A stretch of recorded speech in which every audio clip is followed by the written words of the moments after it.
I don't go to temple too often, let me put it that way. I'm not religious. I believe there's, a God, and I go to temple during the holidays. And I started to go on Tuesdays for a minyan, and that's about it. When I visited my friends recently in New Jersey, we went to temple about 3 times a week in the morning for a minyan. It was nice. And the lox and cream cheese were nice too. I lived in a Jewish, Polish, Hungarian neighborhood in Cleveland, Ohio. And it was rough on Jews. My closest, to give you an example, where we lived, my closest friend was Catholic. I didn't know what that meant. Ray Mish was his name. We played together every day almost, from the time that I was old enough to play to the time that I was about 6 or 7. And then one day he said, "I can't play with you anymore because you killed my Christ." I had no idea what he was talking about. But on the way to the streetcar to go to temple, I passed this large Catholic church where Ray Mish went to school. And he was forbidden from seeing or talking to me. It was a terrible cutoff because he was a very good friend. We did a lot of crazy things together. But suddenly it was all gone because I killed his Christ. And it took me years to figure out what that was, what it meant. I finally found out what it meant. During the war, I worked at the factory, Ford factory, by the way. We were building airplanes. And one of the gals came up who was trying to be very nice, and she said to me, "You're Jewish, aren't you?" And I says, "Yeah." And she said, "Well, you can't help that." And I said, "Well, what are you?" And she said, "You're Catholic." And I said, "Well, you can't help that." And she looked at me, and she never talked to me again. She walked away.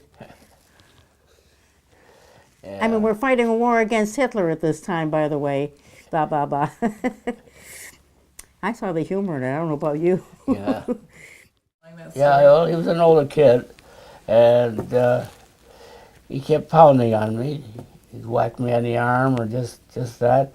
And I found an old piece of lead pipe about so long, and I carried it. And I said, "Now, don't bother me, or you'll be sorry." And he said, "No." He said called me several things in Polish and raised his arm. And when he raised his arm, I took out the piece of pipe and I broke his arm. And I never heard a thing about it. I think he must have told his mother or something. I don't know. There were never any repercussions on it at all. What galls me with Israel, not with the country, I'm talking about the leaders, the people who are running the country. And that is that if you don't believe the way they believe, you are not a Jew. And as far as I'm concerned, to hell with you. I'm as good as you, and I think I'm as good a Jew as you are. To begin with, the two basic tenets in Christianity, Muslim, and Judaism. One is one God, and the other is the Golden Rule. Those are your two basic tenets. Even Hillel said that. And if you tell me that you're not as good, you're not a Jew, you're not this and you're not that, then I ask them, don't you abide by the Golden Rule? You say you're Jewish. I think you're a damn hypocrite, and I tell them that. We got engaged. Her sister had married an Air Force officer, and her mother wasn't too happy that her other daughter was engaged to somebody who was Jewish, but her comment was, well, at least he's not in the military. But actually, we wound up having an extremely good and loving relationship. And I also had a good relationship with her grandparents, I thought, until they died. So that all worked out very well, I thought. And I never experienced any hint of anti-Semitism from her family. Well, I said they were genteel. Well, there may have been something going on that I was too crude to notice or something like that, but I never noticed it if there was something. And of course, Joe's mother wasn't delighted either. But she and I became very good friends, and I really just admired her so much. I'm so sorry she died so prematurely. Yes, my mother was very unhappy about the whole thing, but in the end, they did wind up being very, very good friends. That's true. So things have a way of working out sometimes, unexpectedly. You know, our backgrounds were so similar. It's ridiculous in a way.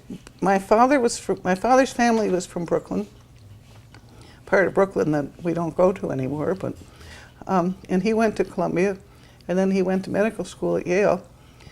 Joe's from Brooklyn. He went to Columbia, and he went to graduate school at Yale. I like to go to new places. I like the feeling of being in a place where I've never been before. And bringing this around to the Jewish connection, I can say that every once in a while I go to a synagogue in a foreign country. I remember going with one of the other Jewish tourists a few years ago to a synagogue in Singapore. And it was a very interesting experience. We were warmly welcomed. My lady friend had to sit in the balcony because that was the way they did it in Singapore. But it was a good experience. And I went fairly regularly to the Reform congregation in Paris. I was stationed with the American Air Force 90 miles from Paris for almost 3 years. And on many Friday nights, I went into Paris and went to the Shabbat service. And one of the things that I learned from that, it's always good to hear the Hebrew because everything else was in French, of course. And it was only the Hebrew that was familiar. That was before I'd done anything about learning French, which I'm finally attacking at this late stage of my life. I've even thought of trying to do part of a service here in Kalamazoo in French or German or something, and then throwing in the familiar Hebrew, because it would make people realize what an international thing we have in the Hebrew language. And when you're abroad in a Jewish service, unless you're particularly fluent in some strange language, it's only the Hebrew that you can grab hold of.